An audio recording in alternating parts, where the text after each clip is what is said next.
It's gonna be a good one. It's gonna be a good one.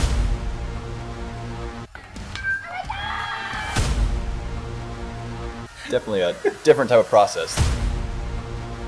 Cut down or freeze up. Being a coach's son.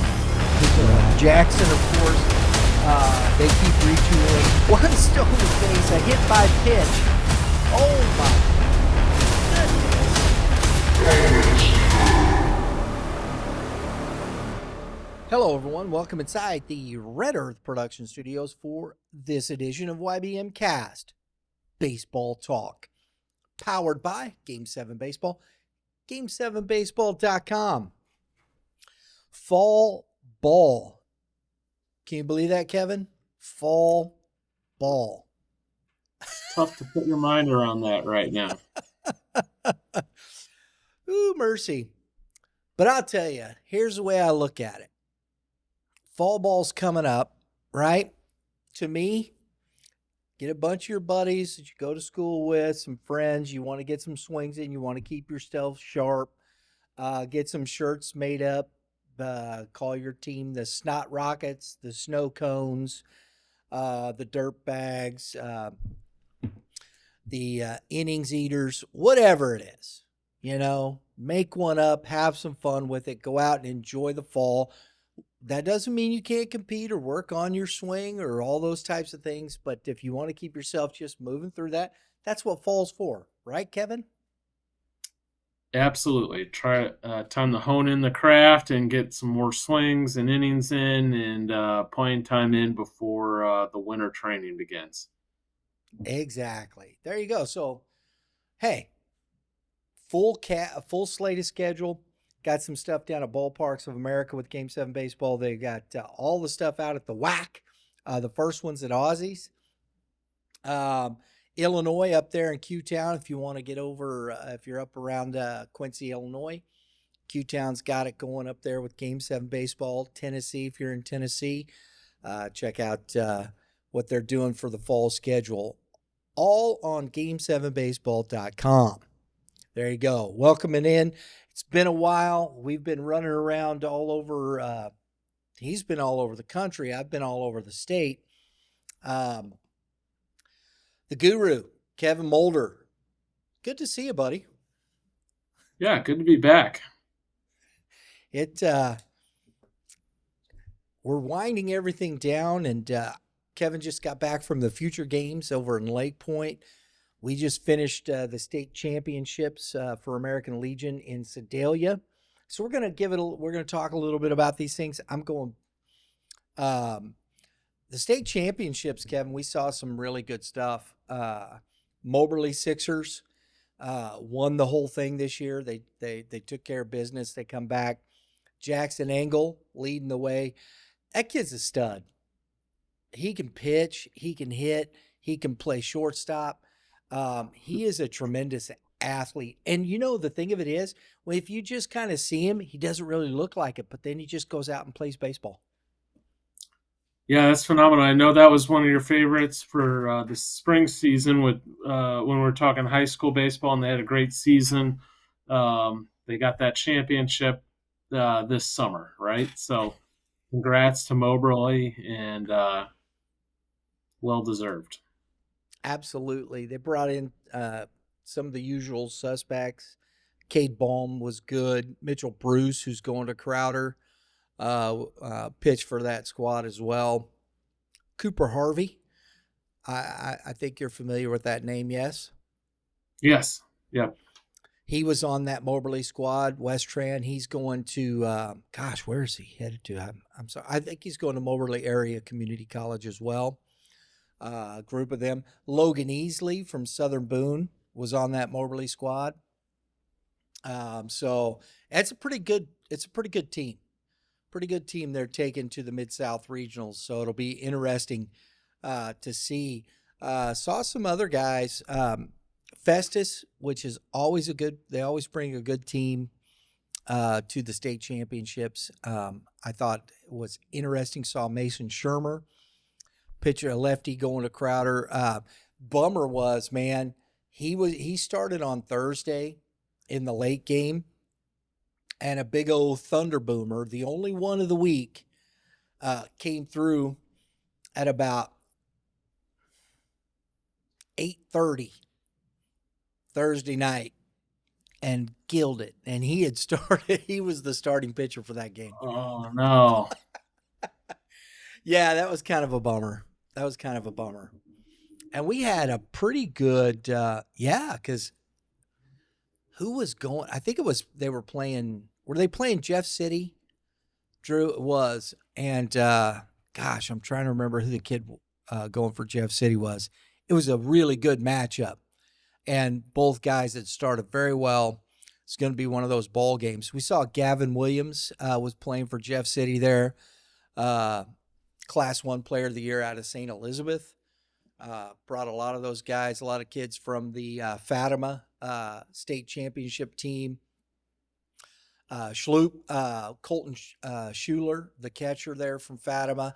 A lot of those guys playing on that Jeff City squad. It was really good. Some Riley Schneiders, the pitcher out of Blair Oaks, was there pitching for that squad. So a lot of good baseball being played. It came down to Moberly and Kirkwood. Your boys, Kevin, you got to give a shout out to Kirkwood.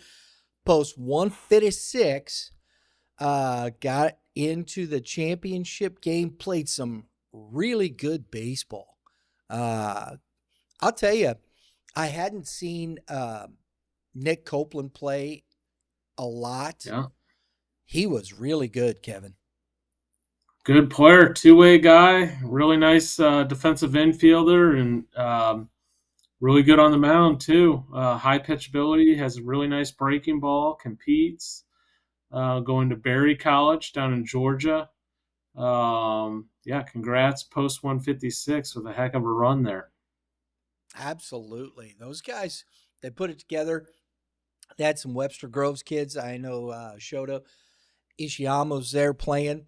And what I thought was tremendous, when we saw Ishiyama, I think he was playing second base there for Kirkwood High School. He was catching for post 156, man. Wow. Okay. Versatility. And doing a Nice. heck of a good job. It was impressive. I was like, that's Ishiyama behind the plate. I'm like, what the heck? And they go, we didn't have anybody. He said he'd do it. Gotta love that stuff. Yes. Gotta love that stuff. And you're right. In the semifinal, Copeland pitched that game really good on the mound. He has a mid-80s fastball that was really good. Curveball was working. And I liked what you said about him. He is a competitor. That kid just competes at a high level. And one of the kids, Teddy Clanton, came out, 10-inning game with them and Moberly in the pool play. 2-1 ball game. Moberly beat him 2-1. Amazing baseball game. Went 10 innings, Kevin. And Teddy Clanton pitched 9 of them. It's impressive work. I thought so. He was just really good. He's one of those guys, spun it around. He was on. Everything was working. He was able to get guys out. A lot of ground balls, a lot of things of that nature. And it just a lot of fun to watch. So, Love seeing an old school pitching duel in a championship setting, right? That's pretty cool. Absolutely. And Moberly had, oh my goodness, I think it was Cooper Harvey on the mound, West Rand High School. There was a lot of good stuff to like about this year's state championships. There was some really high-level baseball, although Moberly took care of business in the end. Got away from, I think Kirkwood extended themselves as far as they could go, got to the championship, a little lighter there in the pitching, and then you throw Jackson Engel on the mound. And that's how deep Moberly is. They saved Engel for the championship game. So when you got nice that luxury. kind of right. Yeah. Yes. So I'm looking forward to Moberly coming into the Mid-South Regionals, but my goodness, there's going to be some tough teams. I know a lot of people never heard of probably some of these teams, not familiar with American Legion Baseball, but you got the Mountain Home Locker Room out of Arkansas, and I guess they're one of the top teams down there. I don't know if you've heard of them. Played in one of the bigger tournaments there when I was in high school. That used to be a huge deal, going down there and playing Mountain Home Locker Room. The whole town would show up for that tournament. That was one of the highlights of my high school summer baseball career, is getting to go play in that tournament. That was a huge, huge deal at the time. They still host that tournament. Sedalia was there this year. I think Moberly went down there. It's still a big deal. They still host that tournament. It's So incredible. yeah, Sedalia is another team.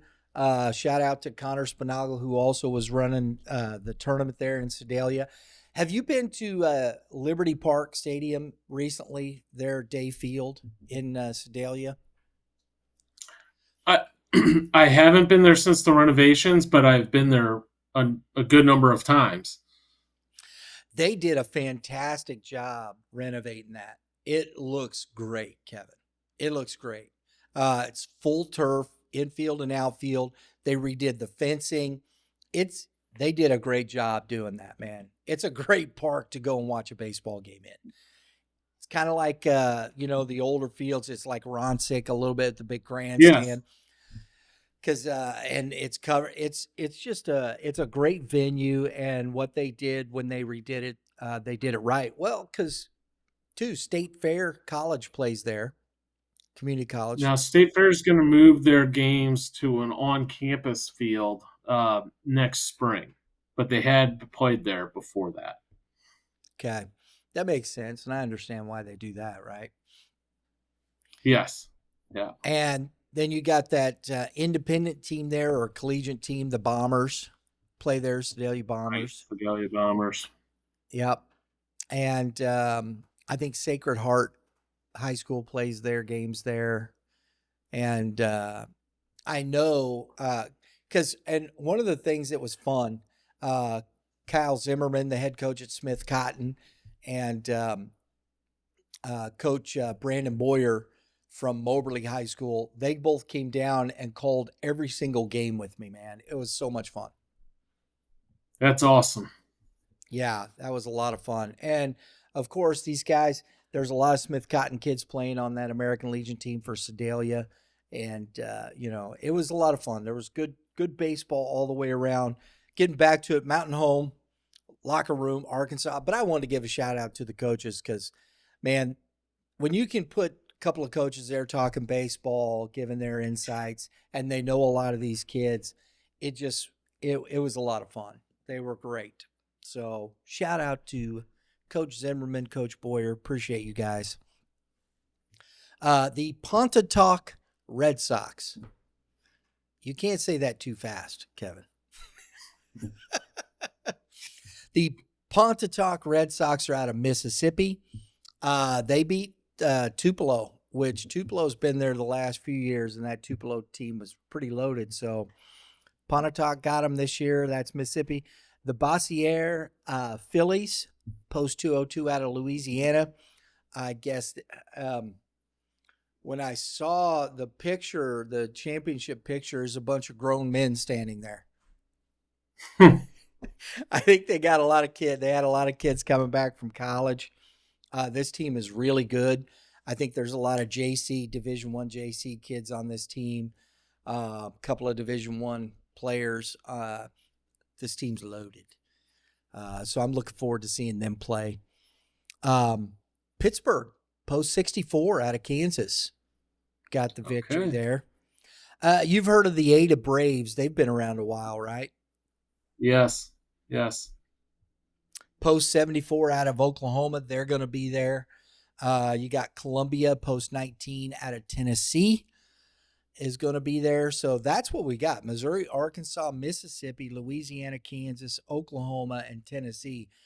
Really good baseball states, man. for the Mid-South Certainly region. are.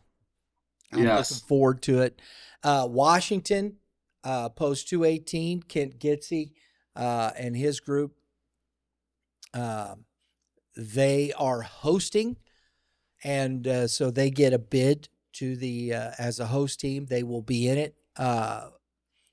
So we've got 8 teams starting next Wednesday. We're going to be out there. Joe Bueller's done a great job. Gosh, I'm forgetting. I'm just going to say Mr. Hendrickson because I can't come to the off the top of my head. The catcher for board, Noah Hendrickson. It's his dad that has been instrumental in putting a lot of this together out at the Post 218. Man, it's an undertaking to host one of these Mid-South regionals, Kevin. I would imagine it's similar to what, when you put on these big events. It's crazy. Oh yeah, a lot of things go into that to pulling something like that off, and they have a great facility out there in Washington to make that happen. But that's months of planning, even a half year of planning, I'm sure, to put that all together. So looking forward to seeing how that all plays out. That's going to be a great event. Absolutely. And this is the first time, appreciate Kent Getsy and his group for us to be able to go over and be part of this. And we're looking forward to live streaming it. So make sure while you're here, if you want to watch some good baseball, if you can't get out to Washington, if you can't get to Ronsick Park, hit the subscribe button, hit the dinger. It'll get you a notification for all the live events coming up next week. I'm looking forward to it. It's going to be a lot of fun. Kevin, you were down in Lake Point, Georgia, this past week. I know I got to see Coach P. He looked a little tired. It was tough because I felt a little bit of that because we left last Wednesday to go over to Sedalia, drove over there, got set up, did games Thursday, Friday, all day Saturday, did the championship game Sunday. We drove back home Sunday afternoon. We were back at Carshield Field on Monday morning for the last 2 games of the PCDL League on Monday and Tuesday, and got to see Coach Perkins, and he just got back, and I think everybody was a little lagged. It's understandable. We hit it pretty hard. It's 3 events in one event, if you will. This year we had the Senior Future Games, which has turned into a really big deal. It was tremendous success. We have what I would call the original recipe, the Future Games, which is the going to be junior 2Bs that'll start receiving phone calls from colleges on August 1st. And then we have the Junior Future Games. So, and we were highly successful, had a great run. Our Senior Future Game team, which we combined with the state of Kansas to make a MOCAN team, went 3-0. That team had a bunch of good arms and great showing from a lot of the Missouri players. Cooper Callahan, starting shortstop for Blue Springs South, state champion shortstop, had a phenomenal event. Graydon Sufferling, who was the closer for that in that game, came out and threw 1 fastball below 93. He was 93, 94 the whole time.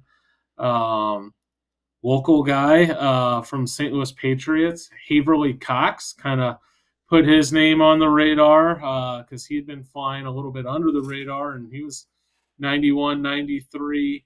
A.J. Jones from Howell had a great event and just committed to Maryville University. Brody Wilson from Kickapoo was down there, just committed to Missouri State.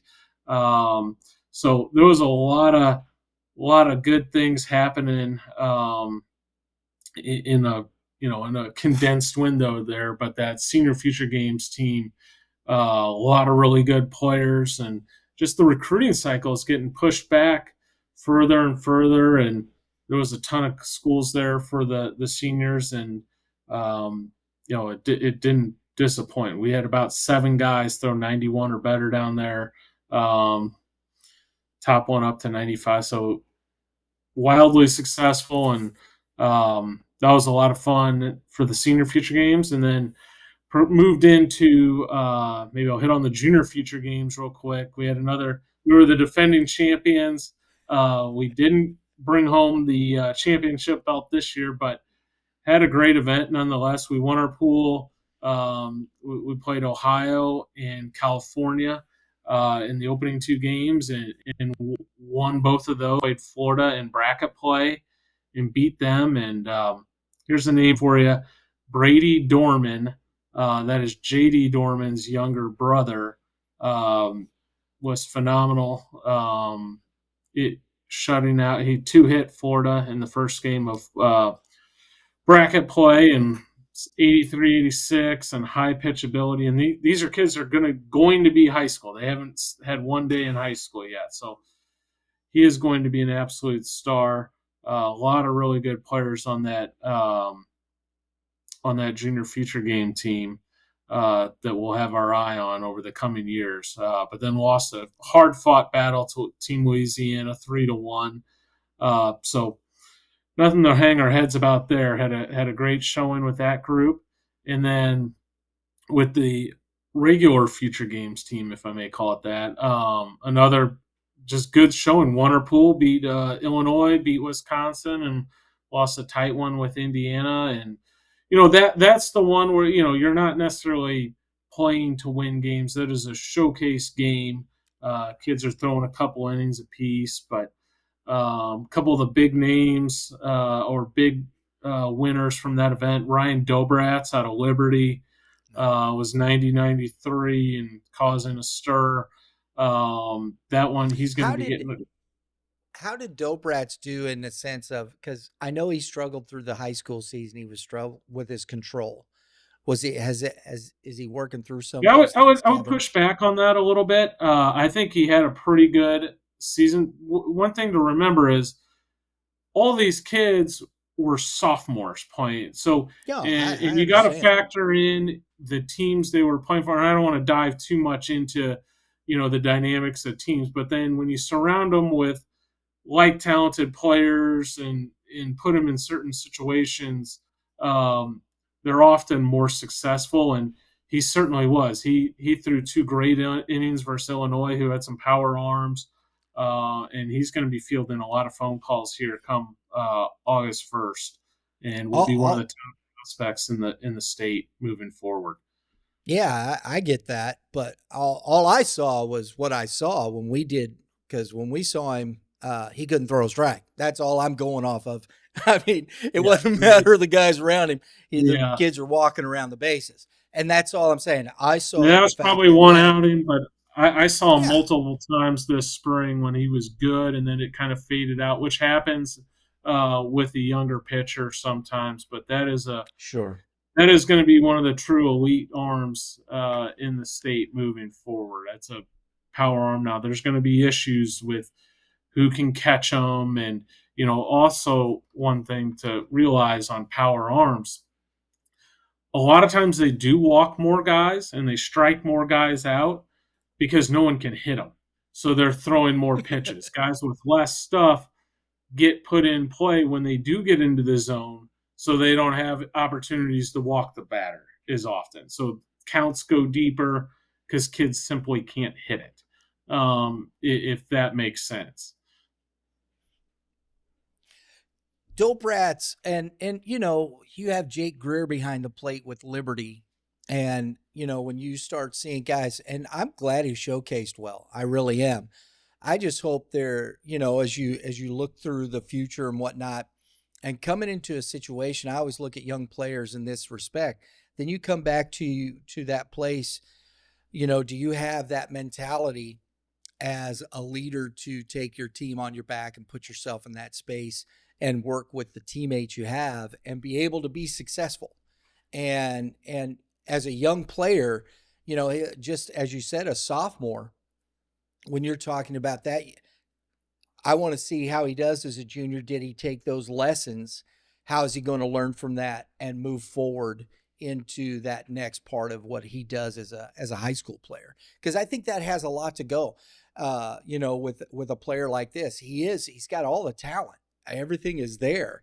But now can you put all those things together, work through some of those things and learning from that as you move forward? Yeah, and no question, and that's something you're looking for. And just going off his spring, he had he was 5-2 with a 3.57 ERA at Liberty. Absolutely. So that's a stud to me as a sophomore if you're able to do that versus that level of competition. And that's also the other thing you factor in is Liberty's playing that's one of the premier obviously competition Absolutely. areas in classes. So those are things that as a sophomore to me are impressive numbers. There's always stuff to get better at, but and he's had a great summer. But he was one of the highlights. Carter Martin for out of Warrenton also had a really big outing. Showed really well. Those were a couple of big ones on the mound. Owen Hughes from over in Rockhurst, left-handed pitcher, ran it up to 90 and had a successful outing. Parker Sansone out of Timberland had a good event as well. Can I ask you about Sansone? Because I haven't seen him as much, Kevin. And everything I hear about this kid is that same thought process. Is he similar to Dobrats in that respect? Has he got that kind of ceiling? They're very different. Okay. Dobrats is, a mountain of a guy, 6'4", 220. Right. And Parker is more of a athletic build. No, Dobrats is a good athlete. He's just huge. Sansone's more of a 6 foot, 6'1", right-handed. He's put together fine, but physical attributes don't wow you there. But he was Timberland's number. I would call him his 1A, 1B type thing. They had Richie Swain, who at times in his young career struggled throwing strikes, but kind of clicked this year as a senior for him. Parker put up phenomenal numbers for them and was one of their main starting pitchers as a sophomore. And again, same thing as Dobrats, playing high-level competition week in, week out. Yeah, and we're going to see, because these are two guys we're going to see for the next couple of years here in the GAC. And I think that, and along with Carter Martin, I mean, these are top 3 arms in the state, a part of, you understand what I mean? And these guys, so I think it's going to be interesting. I think Martin will have a harder road to hoe at Warrenton because he lost some of the guys that were around him. It'll be interesting to see how they retool and are able to retool around him as opposed to, a Timberland or a Liberty, which much bigger schools. Yes. No, is Warrenton, they compete the Class 5 level, is that correct? They are a Class 5. So yeah. They're on the lower end of Class 5 too. Yeah. So you're competing against different situations there. Yeah. But so some good showings there. Some other notables. Brandon Ott performed really well in game down there, who's been a 2-year starter at DeSmet. Derek Chupp was on the ball club, a young guy that didn't get a ton of opportunity at Howell because of their pitching depth this year. But that's going to be an eye to keep on, an arm to keep an eye on. 6'6" left-hander, kind of an up-and-coming guy. Then some Kansas City kids. Spencer Beltram out of Park Hill, 6'5" right-hander. Kind of a projection guy, did really well. Nathan Eakins, who we saw at Rogersville, pitching the state tournament.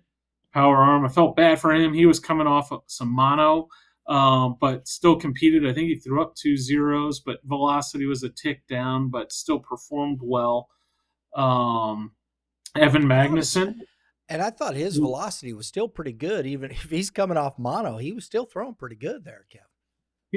Yeah, it was. He brought that up to me. Everyone wants the PR down there, and um, it was more of the holding. I think he did flash it early, and then it kind of faded quickly, just because Didn't he have the told me stamina. he had lost 10 pounds, and he's not a big guy, so No. that's different than you and I losing 10 pounds when you're starting at a low number um, already. That ain't no lie. That's a big deal.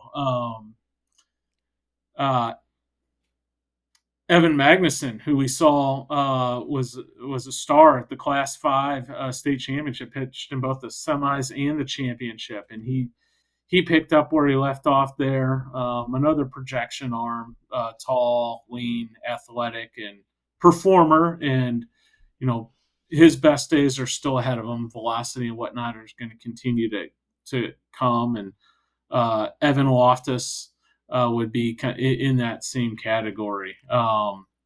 So really good group of pitchers. Cole Chambers also, he was a two-way, but Cole got out on the mound and threw an inning. And that's always a tough ask for the two-ways. Go ahead, Brent. Do you project him more as a pitcher or a fielder?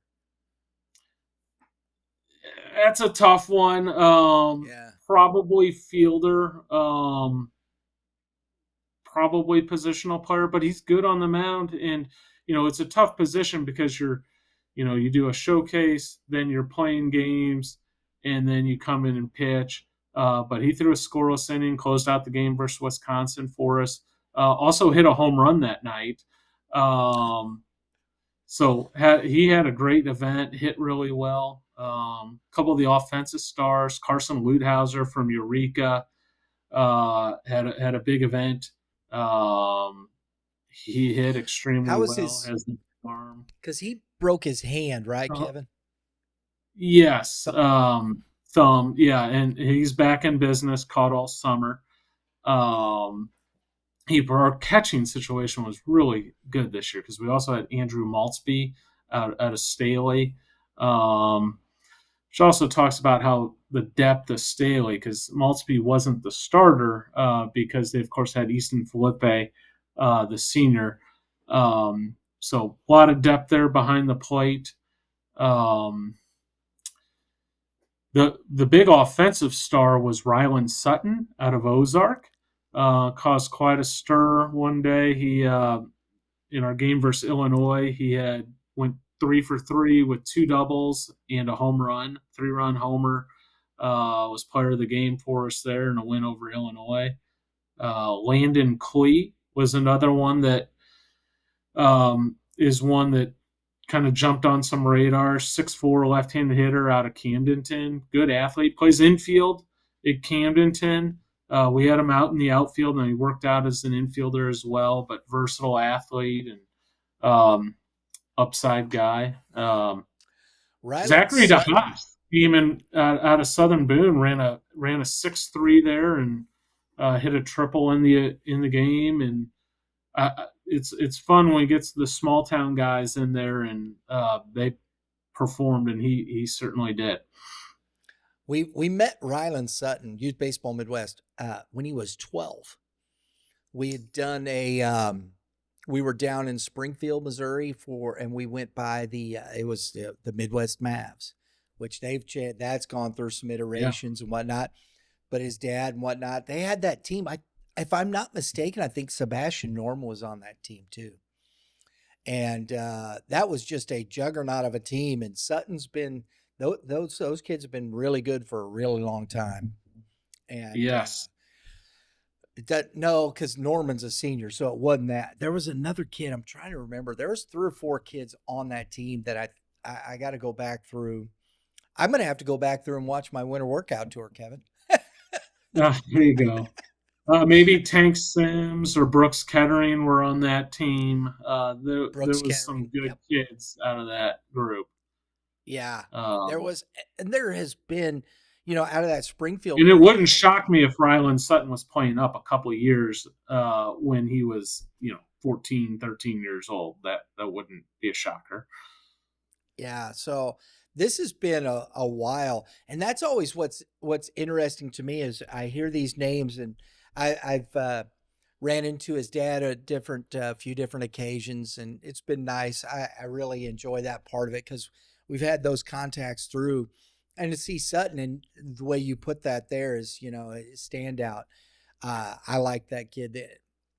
It's going to be fun to watch because he's coming into his junior year there at Ozark, correct?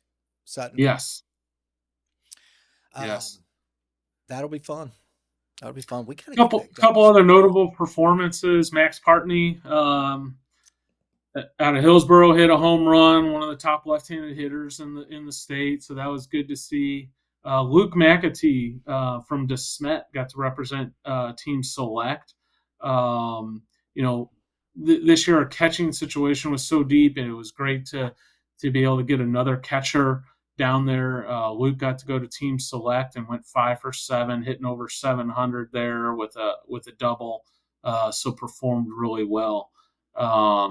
So overall, a great event, great week of it. Over 400 college coaches and scouts there, and just another good showing for the Missouri boys, and just building off the momentum that we've had. And that list of alumni is getting pretty distinguished. So it's going well. Real quick, what is your thoughts? Because we haven't talked since the MLB draft.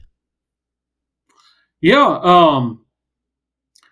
Well, it was kind of an interesting year to follow, and the first 2 picks, the ML draft is wild, and they put out their rankings and whatnot. We have our own national rankings. Baseball America has it, and they'll come out and draft a guy not anywhere close to the top of the ranking. So now Eli Willits was, I think, the 4th-rated kid by all accounts. In fact, the Cardinals were projected to possibly select him, but the Nationals took him 1-1.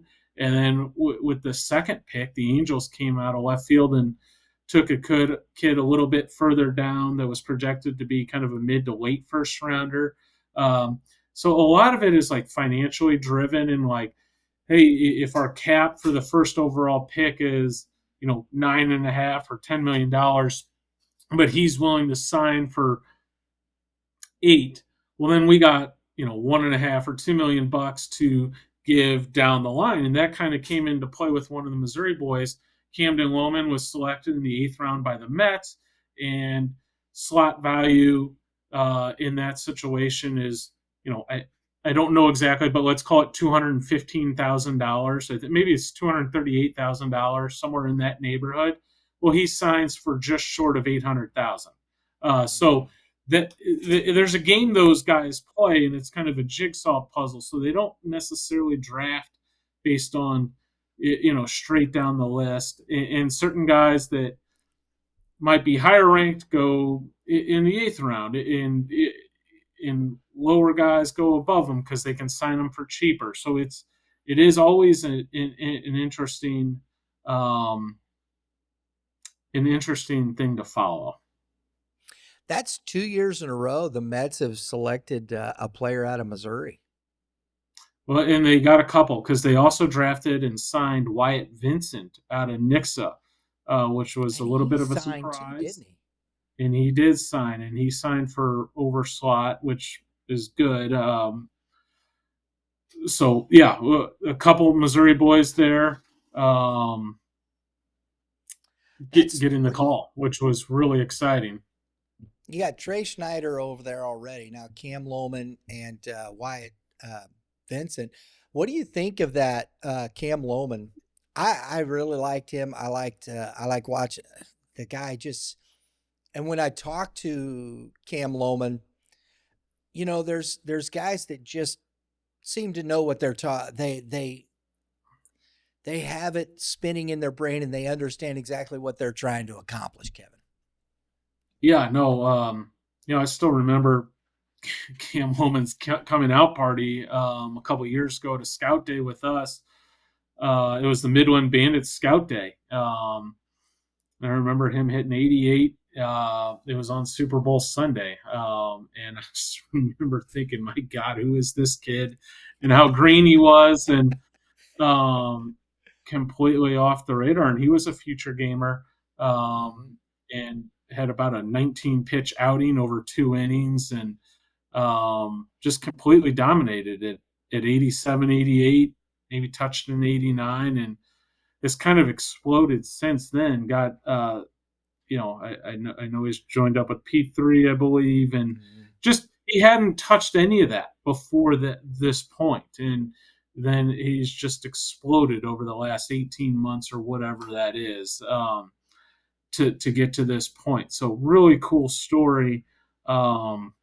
And also kind of goes to show you, young guys walking in, like, just because you're not a star in middle school, or, you're underweight or whatnot, a lot of that changes come high school. So, it's always important to keep that in perspective. And that's another story right there of a guy that just worked extremely hard through those middle years of high school, sophomore, junior, senior year, that maybe wasn't the most highly regarded guy as a freshman, and turned into the top regarded guy, at least in the MLB, side of things. And then also Ethan Rogers was out of Lone Jack, was drafted.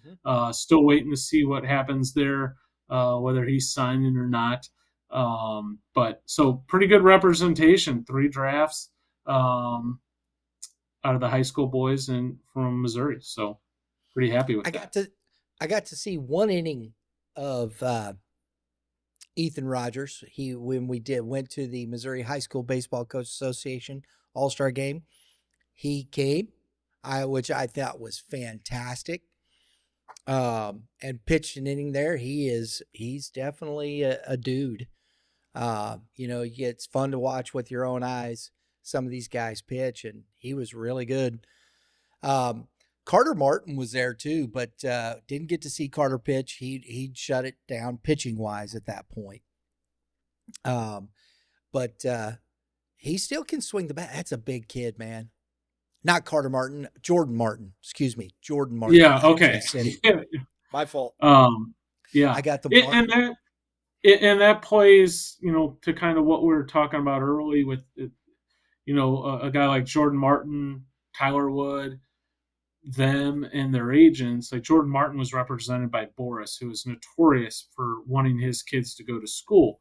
And he has a presentation and a math equation there for the kids and the families to show, like, hey, earning power and development and everything. So he had an extremely high number, as did Wood, and so they didn't get drafted. That doesn't mean teams wouldn't have drafted them had they had a different number. So it's always an interesting process and kind of game that the agents, kids, and teams play, and it is one of the more complex and tough to figure draft processes of all the sports.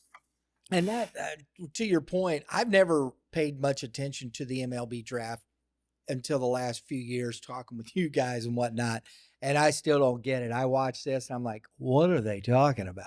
It isn't like the NBA draft or the NFL draft or anything like that. It's just different.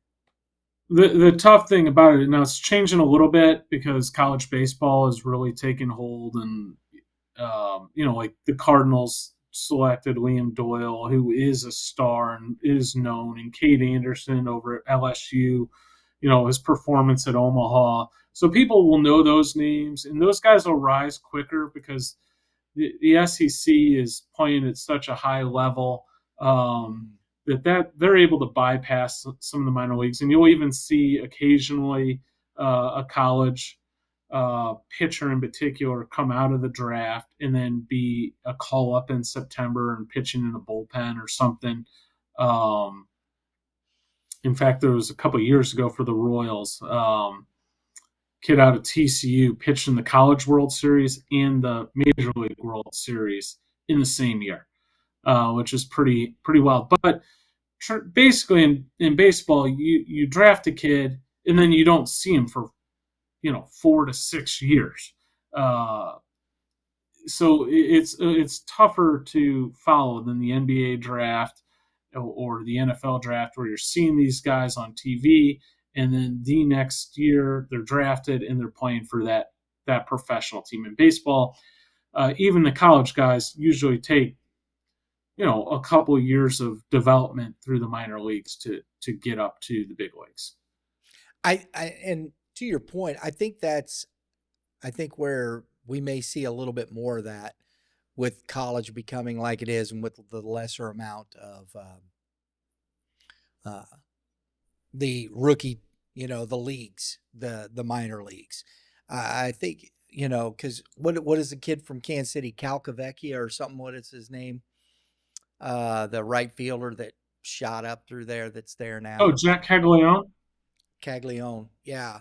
And now he was a star at Florida, and he was a high riser, but he was a huge deal, and was actually drafted as a two-way. So that's one of those guys that was a star and a known guy, but even he took a year or so to make it through, and that's exceptional. That's like one of the fastest risers you'll see. For positional players especially. So yeah, because hitting is hard. A kid like Cam Lohman, there's a high school guy that's signed and signed for a good amount of money. In a dream scenario, we're still looking at 4 years most likely to make the big leagues. That's if everything runs perfect. They're going to protect them. There's a gradual buildup. There's so much development that they have to do. So when he's 22, 23, that's when they'll start to possibly be able to crack into the big leagues. Once in a blue moon, you see a 20-year-old or a 21-year-old, but those are few and far between. Pitching every fifth day, trying to get to 170 to 200 innings. It's just a different world, isn't it? Yes. Kevin, always fun, man. Appreciate it. Absolutely. Enjoyed it. There you go, folks. Hope you enjoyed the show. Please hit the subscribe button. Hit the dinger next to it. Notifications. Not a dinger, not a home run, but notifications. We'll be out next week again at the